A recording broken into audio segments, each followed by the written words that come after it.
Si Shimen, nakita niyo ba siya? Hindi namin alam. Sabi niya kanina meron daw siyang gagawin. May bago daw siyang prospect. Bagong prospect? Hindi yun po pwede. Taomingse, baka kung anong mangyari, kailangan mo akong tulungan. Uy, kailan kayo nagkabalikan? Di namin alam ah. Lay, mukhang may lumagpas na namang balita sa atin ah.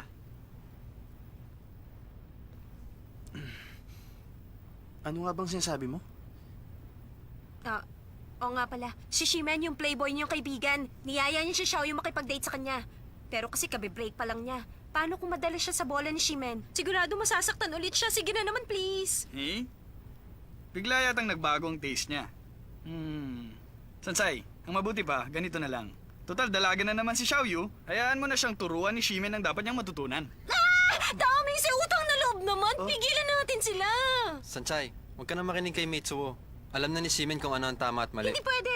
Hindi ko yata kaya sigmurahin na kasama ni Xiaoyu yung Shimen na yan. Paano kinabukasan niya? Daming nakikiusap naman ako. Pigilan mo naman si Shimen. Kasi... Hindi niya pwedeng gawin yun. Sanchay, kahit F4 kami, meron kaming sariling desisyon. Kasi, wag mong sabihin makikialam ka sa kanila. Hindi ko magagawa yun. Oo, sige, ganito na lang. Pasusundan ko sila para alam natin ang nangyayari. Okay ba yun? Ba't mo sila pasusundan?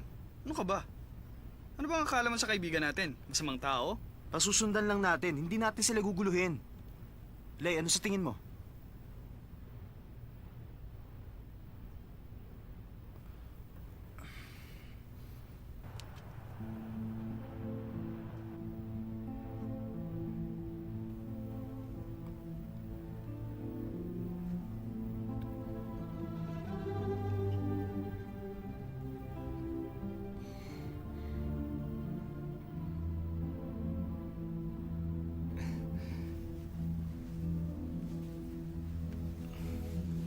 Ano sa tingin mo, okay ba? Kaibigan ko ang Italianong may-ari ng cafe. Madalas ako dito kasi tahimik at relaxing. At talagang genuine na kape rito. Gusto mo tikman? Bakit hindi? Ano gusto mong inumin? Ikaw na lang ang bahala. Hindi ko alam ang orderin ko. Ako na ang order? Sige. Sir? Espresso. Ano sa palagay mo itong date natin na hindi nakikita ni na Sanchay at Domingse? Umepekto kaya? Nasabi ko na tong date natin sa kanila. At siguradong sa ugali ni Sanchay, pipilitin niyang alamin kung nasan tayo. Pero para mas kabahan siya, tawagan mo siya ngayon. Tawagan ko? Pero si Men, kasi hindi ko alam ang sasabihin ko sa kanya. Kinakabahan ako baka mahalata. Yung itinuro ko, yun ang sabihin mo sa kanya. Alam mo sa ugali ni Sanchay, siguradong matataranta siya. At hindi yun maghihinala sa atin. Oh.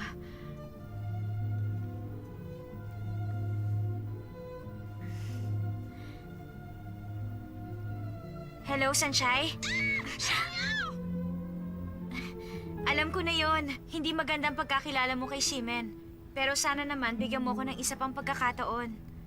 Pabayaan mo ako makipag-date sa kanya. Alam mo namang hindi maganda ang pinagdaanan kong relasyon, hindi ba?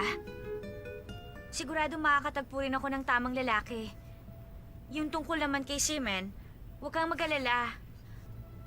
Naniniwala naman ako na kahit na medyo playboy siya, ang mga sinasabi niya ay totoo. Ha? Teka, hindi pwede, Sanchay. Hindi mo kami pwedeng istorbohin sa date namin ngayon. Oo, huwag kang mag-alala. Ako nang bahala. Kung sakaling may mangyari sa aming dalawa ngayon, isipin mong ginusto kong mangyari yon. Responsibilidad ko ang aking sarili. At syempre, sa aking kaluluwa. Yun ang gusto kong sabihin sa'yo. Sana maintindihan mo ako. Bye-bye. Sa maniwala ka at sa hindi, kapag sinabi mong huwag siya mag-alala, lalo siya mag-aalala. Ano naman ang susunod nating gagawin? Anong gagawin? Basta mag-enjoy ka lang sa date nating dalawa. At ako nang bahala sa iba. Sigurado magiging maganda ang resulta. Kailangan ipakita natin sa kanila ang dapat na ginagawa nila. Domingse, sigurado ka bang sinusundan sila nung kinuha mong tao? Oo, sigurado ako. Ang kulit mo naman eh. Nakontak ko na sila, hindi ba? Sigurado ka ba talaga? Sinabi na nga sigurado ako. Ano ka ba? Teka, alam mo bang sinabi sa akin ni Xiaoyu, ang sabi niya, kung may mangyari man sa kanilang dalawa ngayon ni Shimen, isipin ko daw yun na ginusto niya. Tingin mo may mangyayari kaya talaga? Sabi pa niya, siya ang bahala sa kanyang sarili at sa kanyang kaluluwa. Anong ibig sabihin nun? Hindi ko maintindihan. Hindi ka ba natutuwa? Sinusuportahan lang ng si Men si Xiaoyu. Isa pa mahusay ang si Simen. Hindi magsisisi kay kaibigan mo. Ibig mo sabihin si Xiaoyu at Shimen, posible ngang gawin nila yon? Lahat ng tao gustong gawin yan. Kung ako nga, gusto ko. Kaya lang kasi nahihiya ako. At gusto ko gawin yun sa taong mahal ko. Hindi ito ang oras para pag-usapan yan! Subukan mo ulitin yung lagot ka sa akin!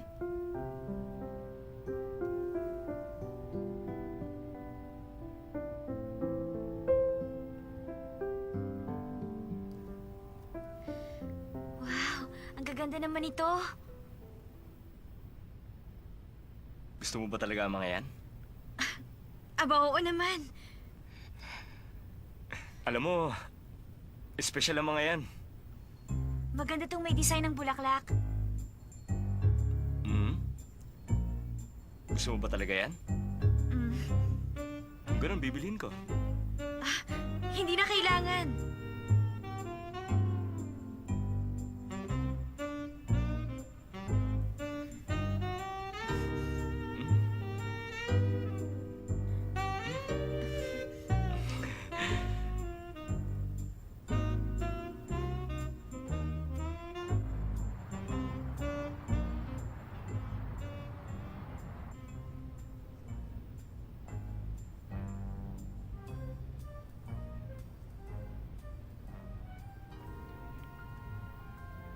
Ano? Gutom ka na ba? Oo, tama ka. Cake lang kasi ang kinain ko kanina. Tapos maghapon tayo naglakad, kaya talagang gutom na ako. Subukan mo ang pasta, masarap. Pero syempre, umorder ka ng gusto mong kainin. Huwag ka mahihiya sa akin. Sa totoo lang, buong araw na ako nahihiya. Isa pa, alam mo, ngayon lang ako kakain sa ganitong klaseng restaurant. Mukha yatang mahal ang mga pagkain dito. Huwag mo isipin yan. Isipin mong ginawa ko ito dahil pumayag ka makipag-date sa akin. Umorder ka na.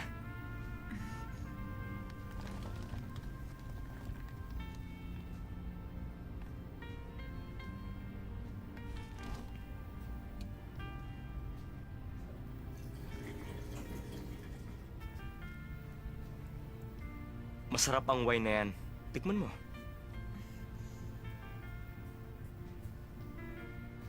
Xiaoyu, ipakita mo excited ka. Para yung lalaking nandun sa labas, sabihin sa kanila kung ano nangyayari sa atin.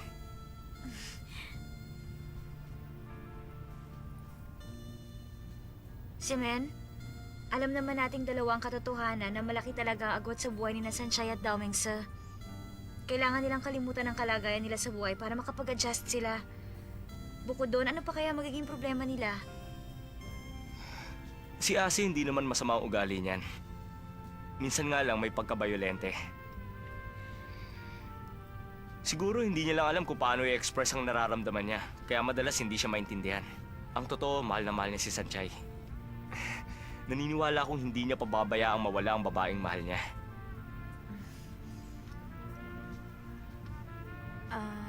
Simen, hindi mo rin ba pababayaan mawala ang babaeng mahal mo?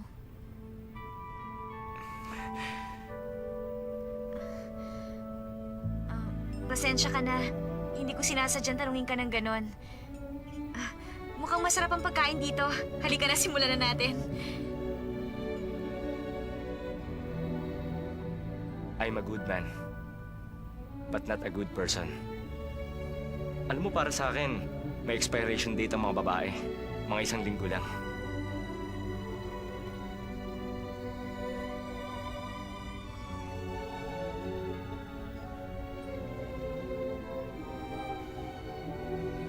Ano? Sweet sila si isa't isa tumiinom? Ano? Umiinom sila ngayon? Siguro may balak siyang lasingin si Xiaoyu. Huwag niya sabihing mayaman siya at dadaanin niya sa mamahaling restaurant. Hindi ka may pera siya, magagawa niyang gusto niya. Hello? Ano bang pinag-uusapan nila? Sigurado akong binubola niya ngayon si Xiaoyu. Huwag mo silang pababayaan mawala sa paningin mo. Maliwanag ba? O sige. Nakakainis talaga yung kaibigan mong yon, papaero. Kung mo ba mayaman siya, gagawin niya na yun kay Xiaoyu. Hindi pwede yun. Para sa'yo. Ang sarap ng pagkain, ha? Kaya kumain ka na. Hayaan mo sila, ang intindihin mo, ang iyong sarili. Kumain ka ng marami. Pet-pet mo na. Hindi ako payat, no? Ano bang hindi? Nung pinapanood natin ng Meteor Shower, iniisip ko nung niyakap kita.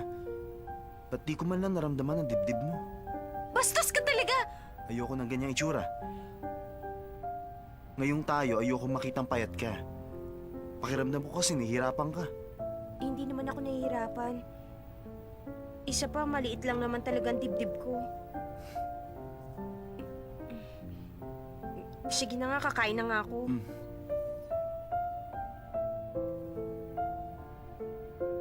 Nakakatuwa naman, inaalala niya ang kalagayan ko. Samantalang ako, hanggang ngayon, at simula nung maging kami, hindi ko man lang nagawang mag-isip ng para sa kanya.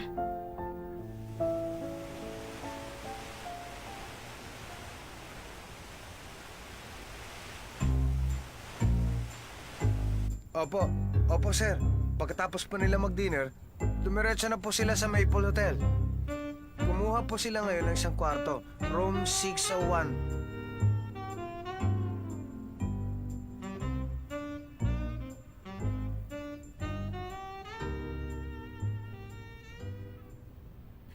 Miss, room 602 please. Sige po, ma'am. I-check ko lang. Available po ang room 602. 5,000 po a night. Cash po ba o charge? $5,000? Yes, ma'am. Ako si Taminse. Bigyan mo sa kanya yung room. Sige po, ngayon din po, sir. Si Mr. Seaman ba naka-check-in sa room 601? Opo, sir. Nag-check-in po siya ngayon. Pero nagbilin po na lalabas muna siya. Miss, pwede pakibilisan lang? Yes, ma'am.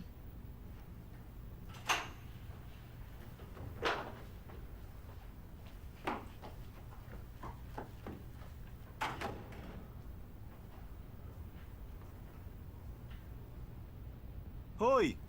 Ano ka ba? Nasa kabila lang ng pader na to ang kwarto ni na Xiaoyu at Shimen. Tigilan mo na ang kalokohan mong yan. Kami ang may-ari nitong hotel.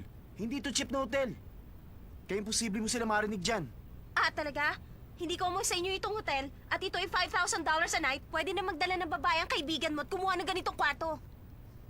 Bakit pa ganyan kayo mayayaman? Ano ba? Nakikipag-away ka ba? Lumabas daw si Shimen. Ibig sabihin okay pa si Xiaoyu. Dapat siguro puntahan ko na siya at pauwiin. Pero ang sabi naman ni Xiaoyu, pagbigyan ko raw siya. Ano sa palagay mong gagawin ni Shimen? Gagawin niya yung madalas niyang ginagawa. Ano? Ano ba yung madalas niyang ginagawa? Marami siyang inihahandang sorpresa para dun sa babae. Yun ang dahilan kung bakit hindi makatanggi sa kanya mga yun. Anong klaseng sorpresa? Tulad halimbawa ng champagne tapos magbibigay siya ng bulaklak at chocolate. Yun ba mga bagay na gustong-gusto ng mga babae?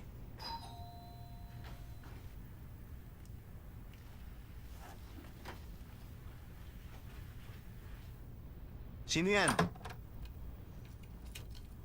Good evening, sir. Hindi kami nag-order nito. Room 602 to. Sigurado ka bang dito yan?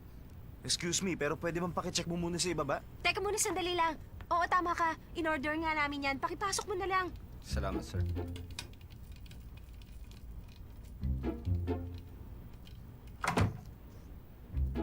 Sige, dito na lang.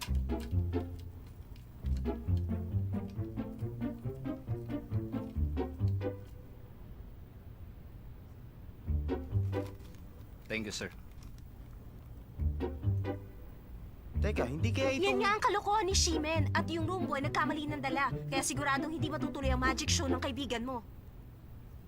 Ikaw talaga. Wow, tingnan mo nga naman may chocolate pa. O di kung ganon, kakainin na lang natin to. Alam mo, ang dami pa dito sa ilalim.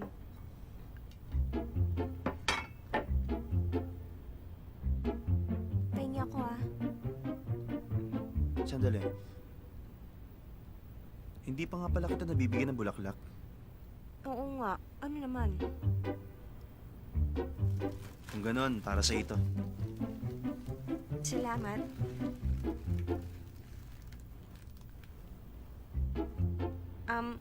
Hindi ba sabi mo marami siyang ginagawang sorpresa? Bukod dito, meron pang iba? Sandali, ako na lang.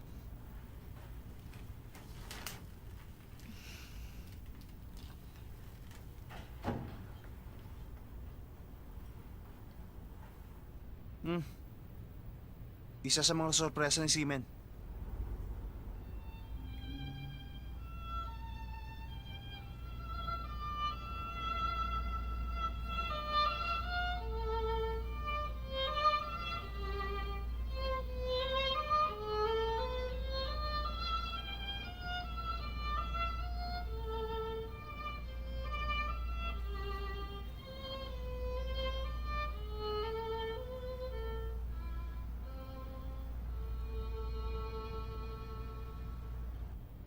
Salamat. Napakaganda.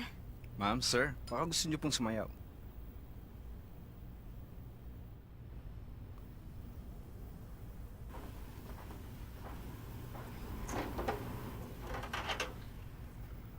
Gusto mo ng soft drinks?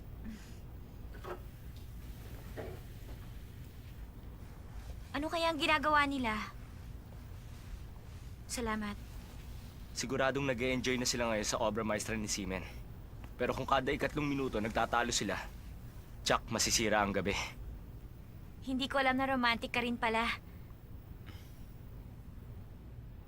Pero Seaman, alam mo naaawa ko kay Sanchay. Kasi talagang inaalala niya ako, kaya nga sumunod siya sa atin. At nag-check-in pa sila sa kabilang kwarto. Oras na malaman ni Sanchay na nakipagtulungan ako sa iyong i-set up silang dalawa, sigurado akong... Hindi lang naman setup ito. Nagde-date din tayong dalawa. Isa pa, hindi masama ang intensyon natin. Magpapasalamat pa siya sa'yo kapag nalaman niya. Sigurado ka? Hanggang anong oras tayo dito sa hotel? Isa pa, hindi natin alam ang ginagawa nila.